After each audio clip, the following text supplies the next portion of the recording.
తమ ప్రసంగం ద్వారా అద్భుతమైనటువంటి విషయాలను తెలియజేసినటువంటి బ్రహ్మశ్రీ డాక్టర్ చిర్రావూరి శివరామకృష్ణ శర్మ గారికి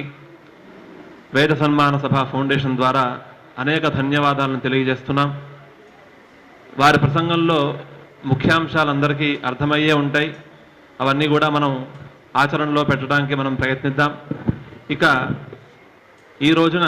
విశేషం ఏమిటి అనంటే, ప్రతి సంవత్సరం జరిగేటటువంటి సభ ఒకరోజే సభ జరుగుతూ ఉండేది. ఆ సభలో అన్ని వేదాలు ఒకే సమయంలో చెప్పి వెళ్ళిపోతూ ఉండేవారు. ఆ కృష్ణయజుర్వేదానికి మాత్రమే మనం ఆ శబ్దాన్ని మనం వింటూ ఉండేవాళ్ళం. మిగతా వేదాల యొక్క స్వస్తిని మనం ఎక్కువగా వినటానికి అవకాశం దొరికేది కాదు.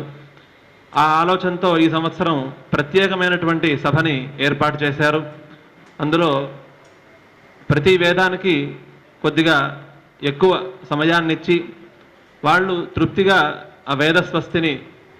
చెప్పేలాగా వాళ్ళకి అవకాశం కల్పిస్తూ ఈ సభను ఏర్పాటు చేశారు. కాబట్టి వేద స్వస్తి ప్రధానం కాబట్టి ఆ వేద స్వస్తిని ఇప్పుడు మనం ప్రారంభించుకుందాం. ముందుగా ఋగ్వేదాన్ని ప్రారంభించవలసిందిగా బ్రహ్మశ్రీ చింతలపల్లి ఉమాశంకర ఘనపాటి గారిని, అలానే జి శివకుమార్ ఘనపాటి గారిని నేను ప్రార్థిస్తున్నాను. గణపతిం హవామహే కవిం కవీనామోపమశ్రావస్తమం రాజం బ్రహ్మాణాం బ్రహ్మణస్పదానశృణ్వన్నోతిభిస్సీదసాదనం ప్రణో దేవీ సరస్వతీ వాజేభిర్వాజినీవతి నామావిత్రియావతు వేదవాతస్య వర్తని మురోర్విశ్వస్య బృహతః यो नो अग्ने अरारिवाम् अघायुरारातीवामर्चयाति द्वयेन मंत्रो मुरः पुनारस्तुतो अस्मानो वृक्षेष्ट तन्वन्दुरुक्तैः. ॐ श्रीगुरुभ्यो नमः. हरिः ॐ. कद्रुद्राय प्रचेतसे मेढुष्टामायतव्यासे मशन्तामं हृदे यथा नो अदितिः करत्पश्वे नृभ्यो यथा गवे यथा तोकाय रुद्रियम् यथा नो मित्रो वरुणो यथा रुद्रश्चिकेतति यथा विश्वे तजोषासः माधपातिं मेधपातिं रुद्रञ्जलाशभेषजम् तच्छयोस्तुं नमीमहे यः शुक्र इव सूर्यो हिरण्यमिव रोचते श्रेष्ठो देवानां वसुः शन्नः करत्यर्वाते सुगं मेषायामेष्ये भ्यो नारिभ्यो गवे अस्मे सोमश्रियमधिनिधे हि शतस्या नृणाम् महिश्रवस्तु विनृम्ना मानस्वमपरिबाधो मारातयो जुहुरन्ता इन्दो वाजे भजा यास्ते प्रजा अमृतस्य परस्मिन् धामन्नृतस्य मूर्धानाभा सोमवेदाभूषन्ते सोमवेदः इमा रुद्राय तपसे एकपर्दिने क्षयद्वीराय प्रभारामहे मतीः शमतद्विपदे चतुष्पदे विश्वम् पुष्टङ्गामे अस्मिन्नानातुरम् मृणानो रुद्रोतनो मयस्कृधि क्षयद्वीराय नमासा विधेमते सञ्जयो श्रमनुरायेते पिता तदश्यामतवा रुद्रप्रणेतिशो यामाते सुमतिन्दे एव यज्ञया क्षयद्वीरस्य तवा रुद्रमीढ्वः नायन्निद्विषो अस्माकमाचराविष्टवीराजहवामते हविः देशं वयं रुद्रं यज्ञसाधं वङ्कुं कविमवासे निह्वायामहे आरे अस्मद्दैव्यं हेलो अस्य तु सुमतिमिद्वयमस्यावृणीमहे वाराहमारुशङ्कापर्दिनं त्वेषन् रूपन्नमासा निह्वायामहे हस्ते बिभ्रद्धेश जावार्याणि शर्मवर्मच्छर्दिरस्मभ्यैयं सत् पित्रे मरुतामुच्यते वचस्वादोऽस्मादीयो रुद्राय वर्धानम् स्वाचनामृतमर्थभोजानम् त्मनेतो गायतनायाय मृडा मानो महान्तमुतमानो अर्धगम् मान उक्षन्तमुतमान उक्षितम् मानोऽवधे पितरम् मोदमातरम् मानः प्रिया स्तन्वो रुद्ररीरिषः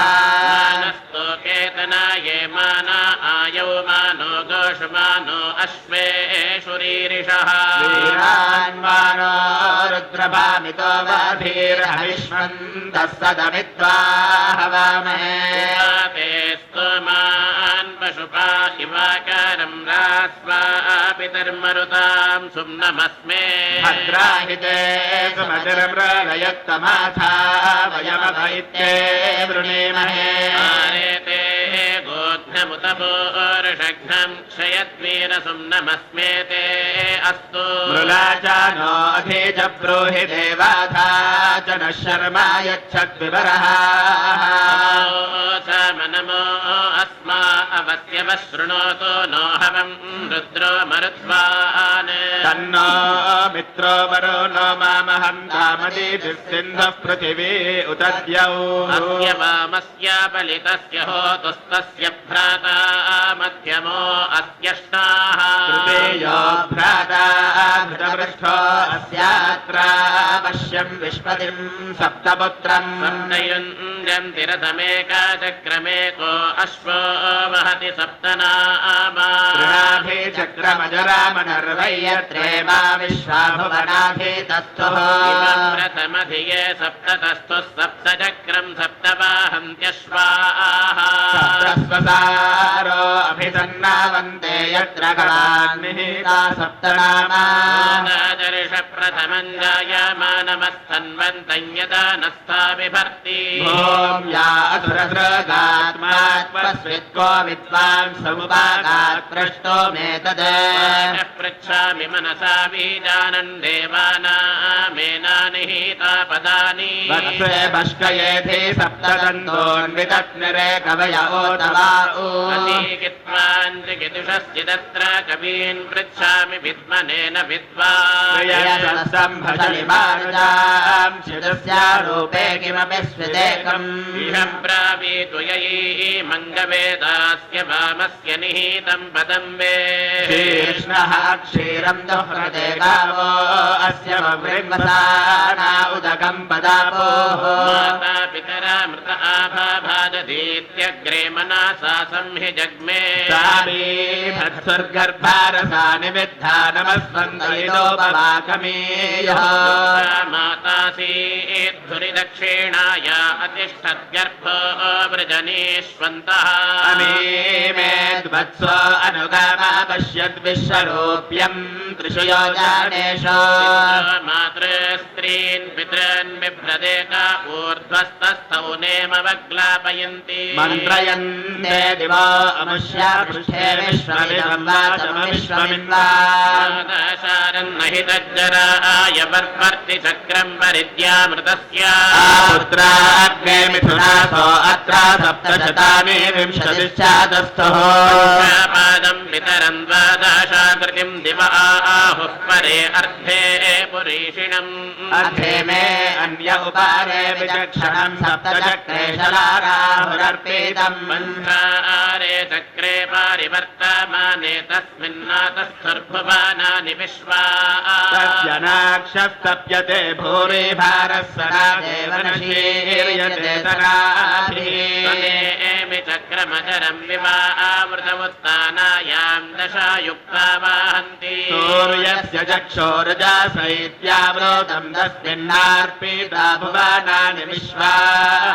कञ्जानाम् सप्तथा माहुरे गजम् षडिद्यमार्षायो देवजा इति तेषामिष्ट दुष्टानि विहितानि धामशस्तात्रे रेजन्ते विक्रेतानि रूपशः सतीस्ताम् ओमे पुंस आहुः पश्य दक्षन्वान्न विचेतदन्धः कविर्यः पुत्रः स ईमाचिकेतयस्ताविजानात् सवितुष्पिताशात् परेण परयेण परेण पदावत्सं बिभ्राति गोरुदस्तात् साग्रे जीवं सिद्धर्थं परागात्मस्वित्सोदेन हि योथे अन्तः परेण पितरञ्जो अस्यानुवेद परेण परेण कवीयमानः कैः प्रवोचद्देवं मनः कुतो अभिप्रजातम् ये अर्वाञ्चस्ताम् उपराच आहुर्ये पराञ्चस्ताम् अर्वाच आहुः इन्द्रश्च या चक्रतुः स्वमतानि धुराणयुक्तारजासो वहन्ति वासुपर्णा सयुजा सखा आयासमानं वृक्षं परीषस्वजाते तयोरन्यः पिप्पालं स्वाद्वत्यनश्नन्यो अभिरागशीति यत्रासुपर्णा अमृतस्य भागमनीमेषं विदधा विस्मरन्ति नो विश्वस्य भुवानस्य गोपाः समाधिरः पाकभद्राविवेश यस्मिन् वृक्षे मद्वधत्सु पर्णानि विशन्ते सुपाते चाधिविश्वे अस्येदाहुः पिप्पालं स्वाद्वग्रे तन्नोन्न सत्यः पितरन्न वेद यत्रे अधिगा यत्र माहीतं त्रैष्टोभाद्वात्रैष्टोभन्निरतक्षता यद्वाजगद्यगत्याहीतं वदय्य इत्तद्विदस्ते आमृतत्तमानुषो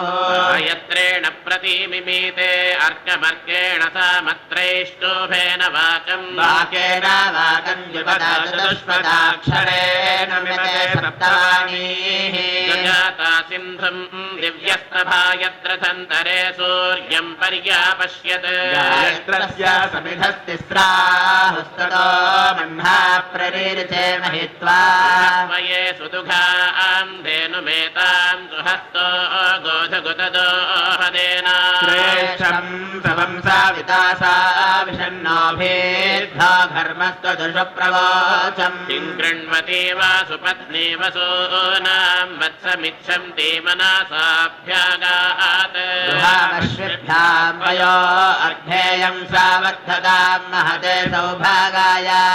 रामी मेदनो वत्सम् मिषन्तम् मूर्धानम् हिङ्गा कृणोन्मातबाहो कृत्वानं घर्ममभिलावशानामिमातिमायं पयाते पयोभिः अयम् दशिङ्क्ते येन गौरभीवृतामिमातिमायुन्धसनावधिश्रिता सादित्यभिर्निः चकारमर्त्यं विद्युद्भवन्ति प्रदेवव्रिमोहता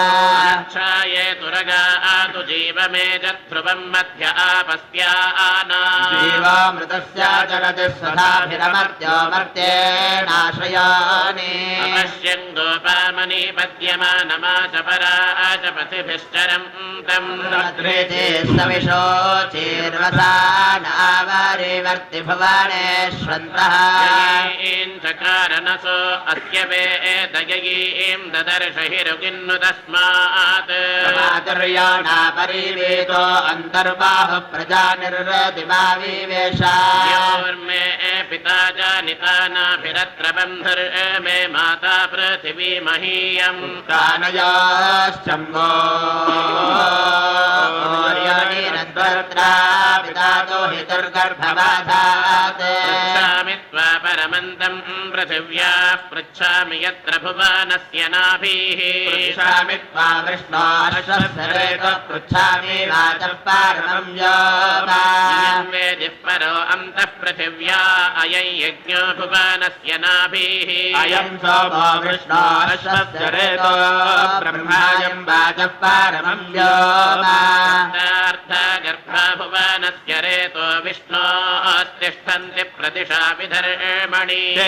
धर्मणा सा देवी पश्चवः परिभवः परिभवन्ति विश्वदाः नामि यदि वेदमस्मि निन्यः सन्नद्धो मनसा चरामि यदा मागन् प्रथमजातस्याजिद्वाचो अश्नवे भागमस्याः प्राङेति स्वधया गृभीतो मर्त्यो मर्त्येनाशयोनिः शश्वन्दाविशोचेना वियन्तान्यान्यम् चिक्युरुणनि चिक्युरन्यम् अक्षरे परमे मन्यस्मिन् देवा अधिविश्वे निषेदुः यस्तन्न वेद किमृचा कारिष्यति य इत्तद्विदुस्त इमे समासते यमसात् भगवतीः भूया अथो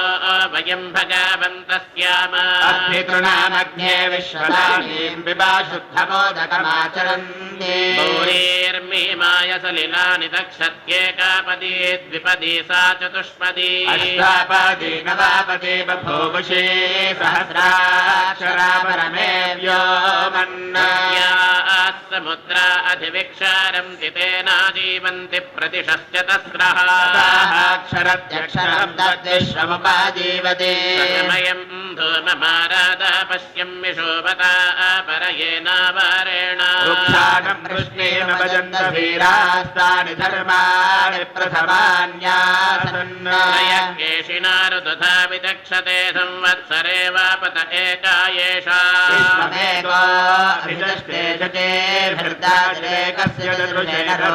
चत्वारि वाक्परिमिता पदानि तानि विदर्ब्राह्मणा ये मानीषिणाः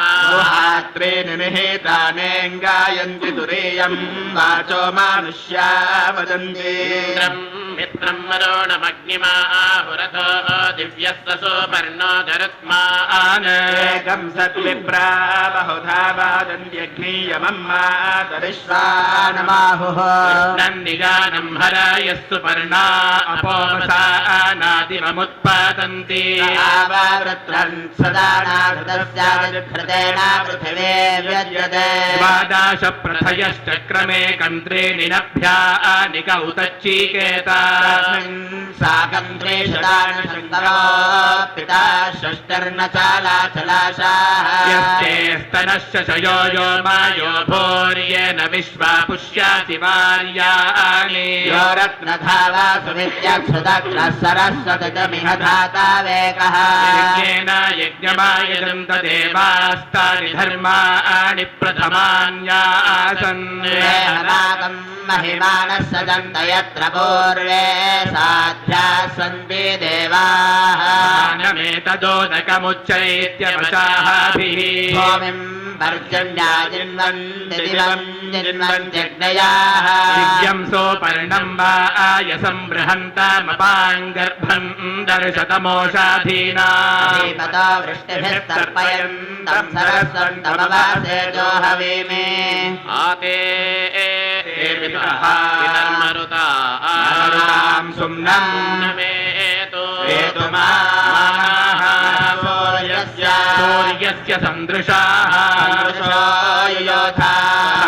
इति सन्दृशाः इति योधाः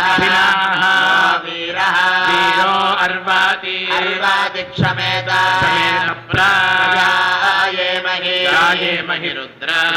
प्रजाभिरिति प्रजाभिः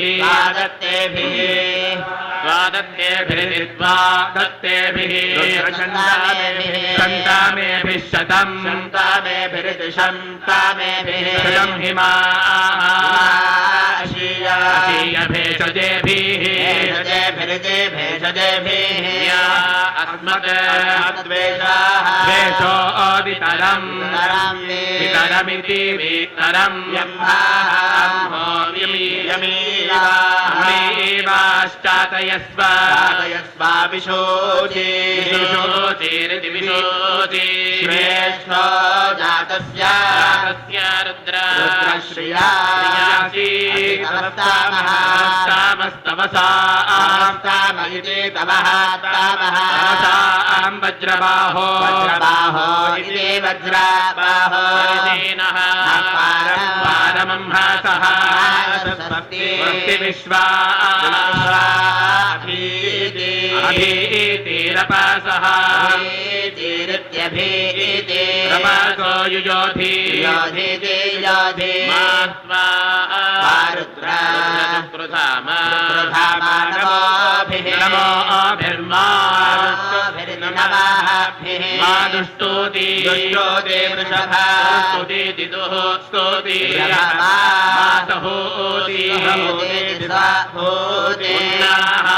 वीरा वीराम् अर्पय अर्पय भेषजेभिः भेषजेभिर्भिषक्तामम् भिषक्तामं त्वा भिषक्ताममिति भिषक्तामम् भिषजाम् शृणोमि शृणोमीति शृणोमि हवीमभिर्हवाते हवीमभिरिति हवीमभिः हवाते यः यो हविर्भिः हविर्भिरवा हविर्भिरिति हविभिः अवस्तोमेभिः स्तोमेभिरुद्रम् रुद्रम् दिशीया दिशीयेति दिशीया सुहवाः सुहव इति सुहवाः नो अस्यै बभ्रुः बभ्रुस्तु क्षिप्राः सुजप्रोरेरधत क्षिप्र इति सुक्षिप्राः तन्मनायै मनाया इति मनायै माममन्दवृषभः वृषभो मरुत्वान् मरुत्वान् वक्षीयसा वयासा वयासा नाधामानमिति नाधामानम् घृणे वच्छाया घृणीवेति घृणि इव हरपा आशीया आविवासेयम् विवासेयम् रुद्रस्य सुम्नम् सुम्नमिति सुम्नम् वा अस्य ते रुद्रा प्रलयाकरहस्ताः सोऽयः यो अस्ति अस्ति भेषजः भेषजो जलाशः अपभर्तारपासः रपासो दैव्यस्य अभीनो दक्षमेधा इति दक्षमेधाः ब्रवे वृषभाय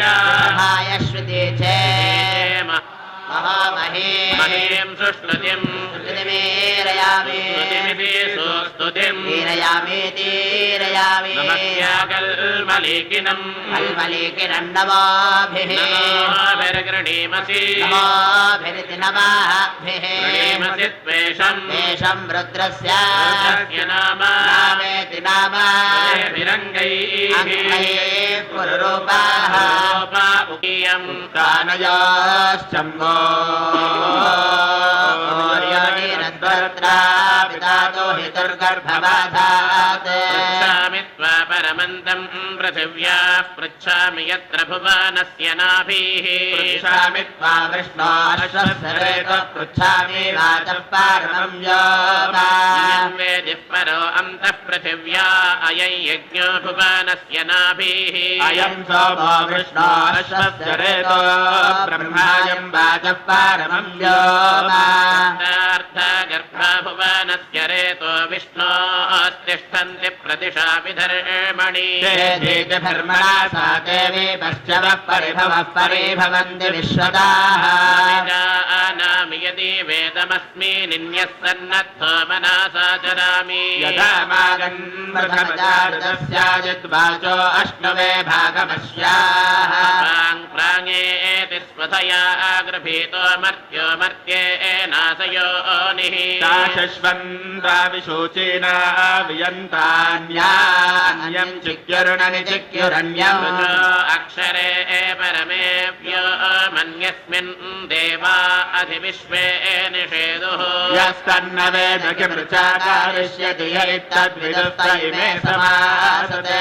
यमसात् भगवतीः भूया अथो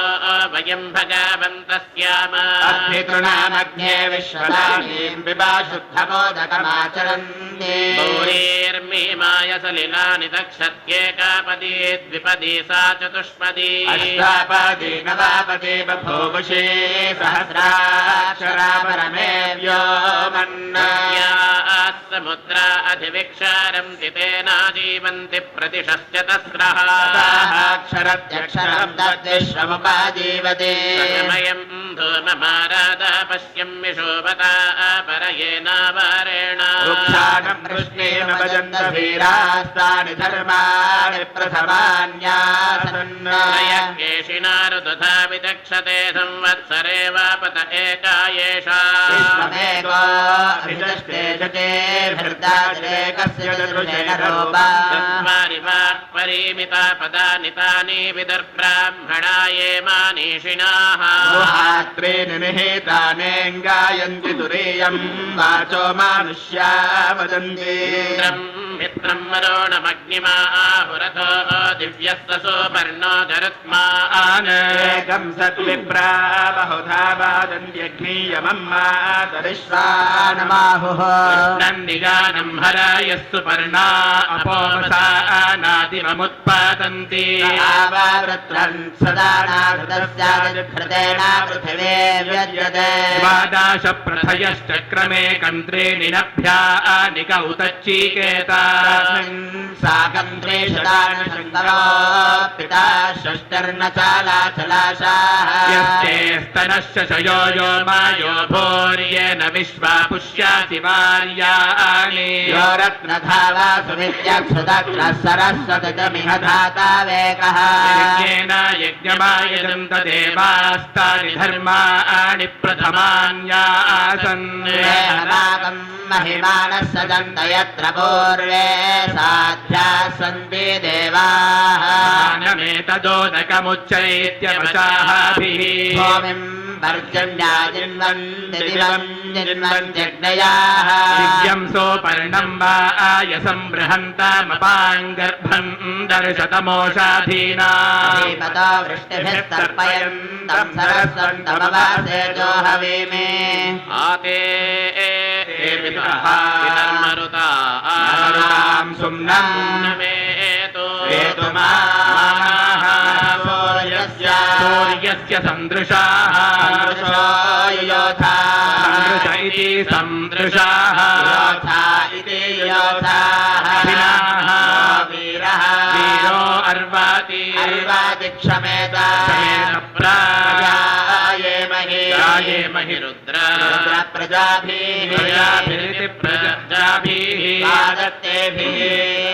द्वादत्तेभिरिति द्वादत्तेभिः सन्तामेभिः शतम् शतम् हिमा भेषजेभिः या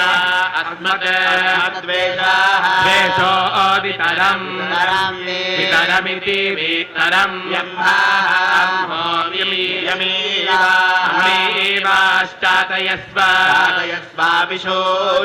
विशोचिरिति विशोचि श्रेष्ठो जातस्य रुद्रश्रियामस्तवसाम इति तवः तामः वज्रबाहो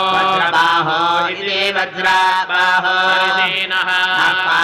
पारमंहासः विश्वा अभीतिरपासः रपासो युयोधि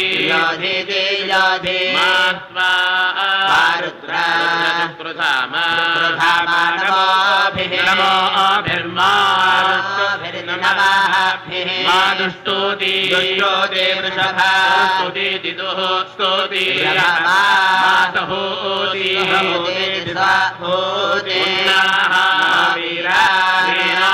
अर्पय भेषजेभिर्भिषक्तामन्त्वामिति भिषक्तामम् भिषजाम् शृणोमि हवीमभिर्हवाते हवीमभिरिति हवीमभिः हवाते यः यो हविर्भिः हविर्भिरिति हविभिः स्तोमेभिः रुद्रम् दिशीया सुहवाः सुहव इति सुहवाः अस्यै बभ्रुः सुशिप्राः क्षिप्र इति सुक्षिप्राः मनाया इति मनायै माममन्दा वृषभः मरुत्वान् वक्षीयसा वयासा वयासा नादामानमिति नादामानम् घृणे वच्छाया घृणीवेति घृणि इव छायामारपा आशीया आविवासेयम् विवासेयम् रुद्रस्य सुम्नम् सुम्नमिति सुम्नम् वा अस्य ते रुद्रा प्रलयागरहस्ताः सोऽयः अस्ति अस्ति भेषजः भेषजो जलाशः अपभर्तारपासः रपासो दैव्यस्य अभिनो दक्षमेधा इति दक्षमेधाः भ्रवे वृषभाय श्रुति चेम महामहे महीं सुष्णुतिम् श्रुतिमेरयामि स्तुतिमिति सुस्तुतिम् तीरयामि नमस्याकल्मलिकिनम् कल्मलिकिरण्डवाभिः नमोभिर्गृणीमसि नमोभिरिति नमाभिः गृणीमसि त्वेषम् तेषं रुद्रस्य नाम नामेति नाम विरङ्गैः पुरुरूपाः उपयाकानि छायाकानि धन्वा निष्कय्यागतम् विश्वरोपमिति विश्वारोपम् अरहन्निदन्दायसे विश्वम् विश्वमभ्रम् अभ्रम् ओजीयो रुद्रास्ति गृहे श्रुतम् गर्तसदम् सदयुवानम् सदमिति कर्तासदम् युवानम् मृगम् भीमम् भीममुपहत्नमित्योपहत्नमित्युग्रम् राजारित्रे रुद्रास्तवानोऽन्यम् अन्यन्ते अस्मद् सेना इति सेनाः पितरम् मन्दामानम् प्रति नाम रुद्रा नामेतेन नाम उपयन्तम् उपयन्तमित्योपायन्तौ दातारम् दातारं सत्पादिं सन्पादिम् गृणीषे सत्पादिमिति सत्पादिं गृणीषे स्तुतः सम्भे एषजा भेषजारासि दास्यस्मे अस्मे इत्यस्मे भेषजा मारुतः शुचीनि या शन्तामा वृषणः शन्तमेति शन्तामा यामायो भूयो विधिमयः यानि मनोहरणीता पिता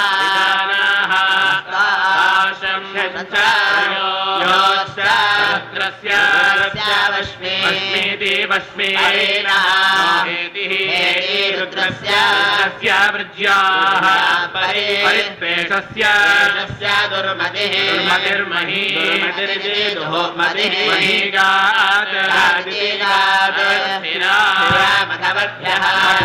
मघवभ्यस्तनुष्वाभ्य इति मघवादभ्यः समीढ्वाः स्तोकाय तदायाय मृळाति मृळा देवा बभ्रो बभ्रो इति बभ्रो केकितान यथा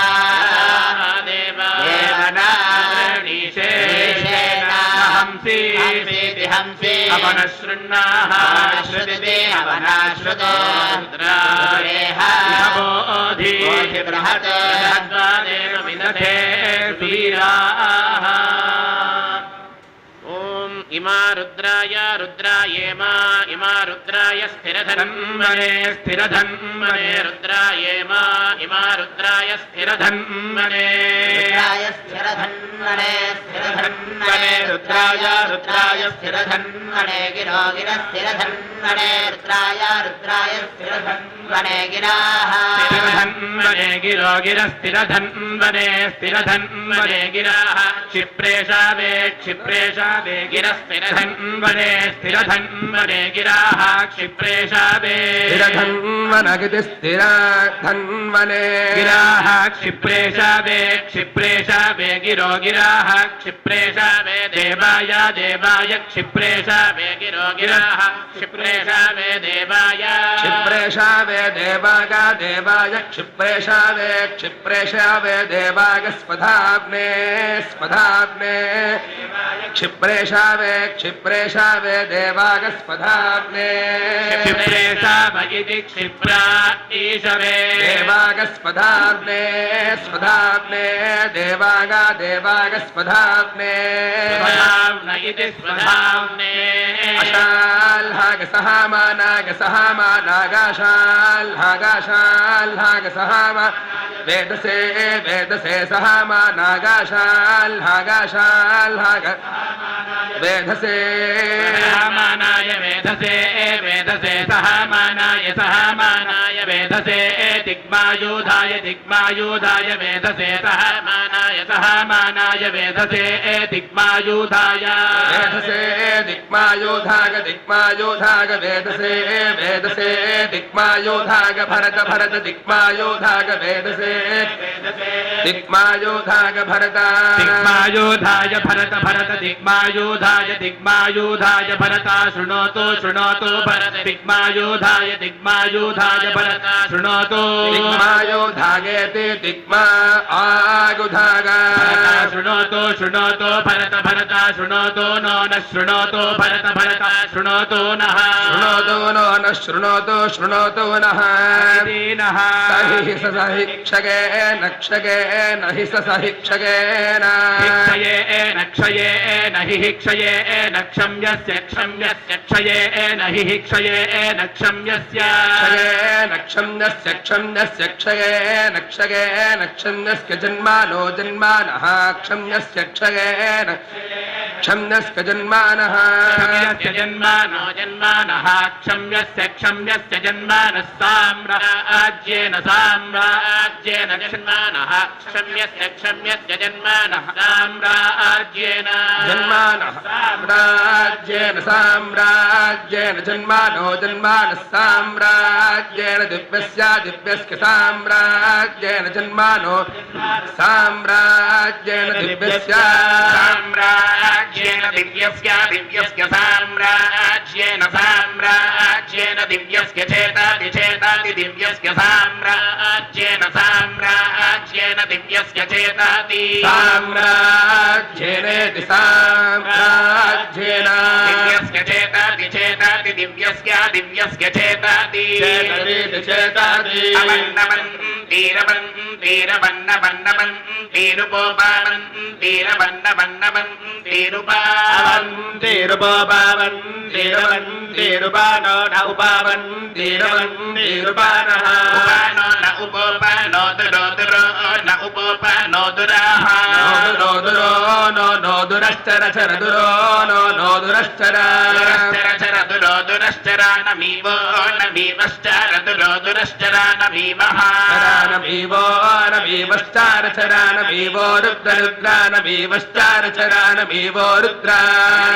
रुद्र रुद्रानमीवो नमीवो रुद्रजासु जासो रुद्रानमीवो नमीवो रुद्रजासो रुद्रजासु जासो रुद्र रुद्रजासो नो नो जासो रुद्र रुद्रजासो नः नो जासु जासु नो भव भव नो जासु जासु नो भव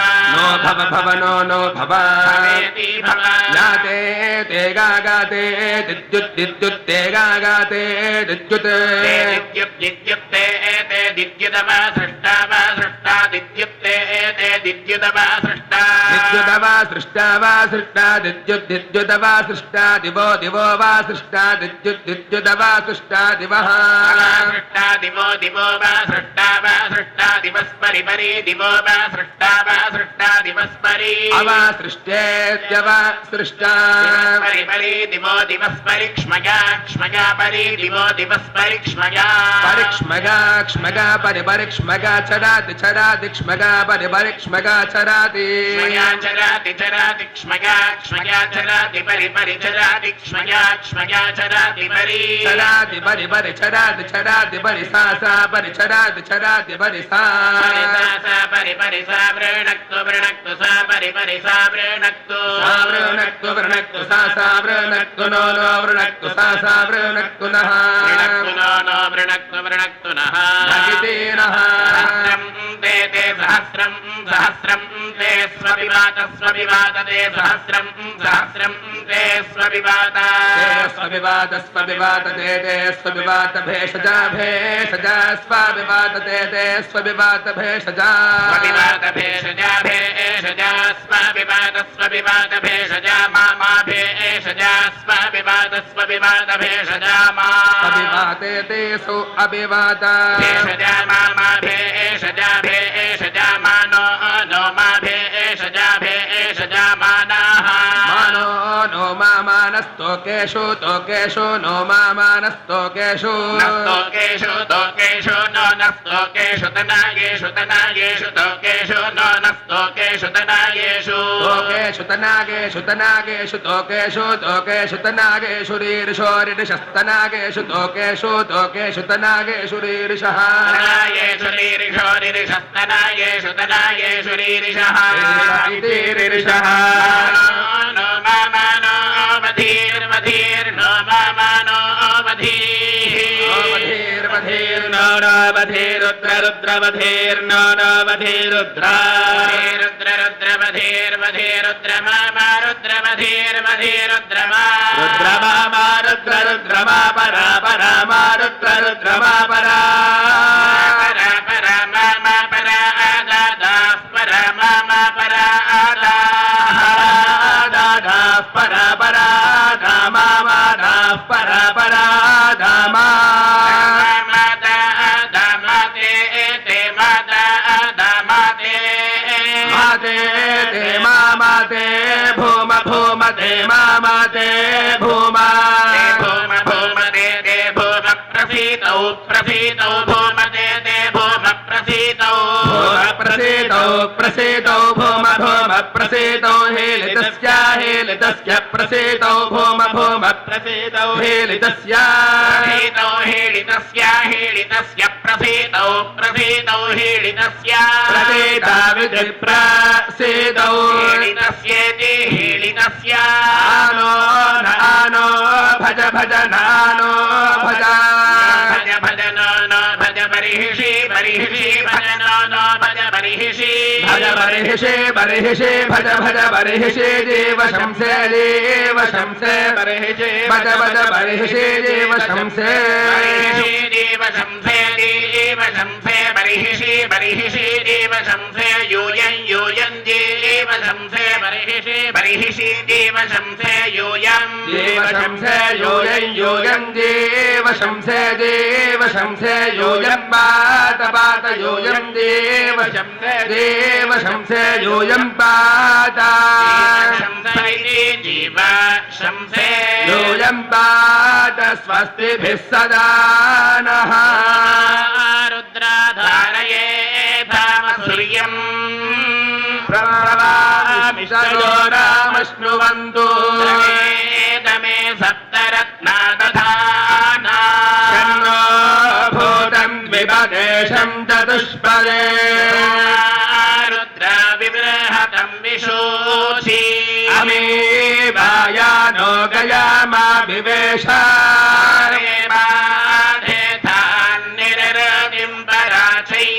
अस्मे भद्रासो श्रवसाने सन्तु रुद्रायुपमेतान्यस्मे विश्वातनोषो भेषजाने दत्तम् नमस्यतं मुञ्चतय्यन्नो अस्ति तनोषो बद्धं कृतमेनो अस्मद् योधौ दिग्महे सुषेवौ रुद्रा विहसुमृलतन्नः मुञ्चतं वरुणस्य पाशात् गोपागतं नस्वनस्य माना हरिः ॐ रामश्नुवन्तु दमे सप्तरत्ना दधाना शन्नो भूतं विपदेशं चतुष्पदे रुद्रा विबृहतं विशोषि अमीवायानो गयामा विवेशा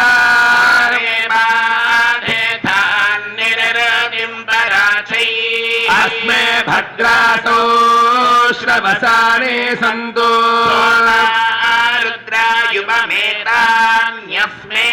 विश्वातनोषो भेषजाने दत्तम् नमस्यतं मुञ्चतय्यन्नो अस्ति तनोषो बद्धम् कृतमेनो अस्मद् योधौ दिग्महेति सुषेवौ रुद्रा विहसुमृलतन्नः मुञ्चतं वरुणस्य पाशात् गोपागतं न सुमनस्य मा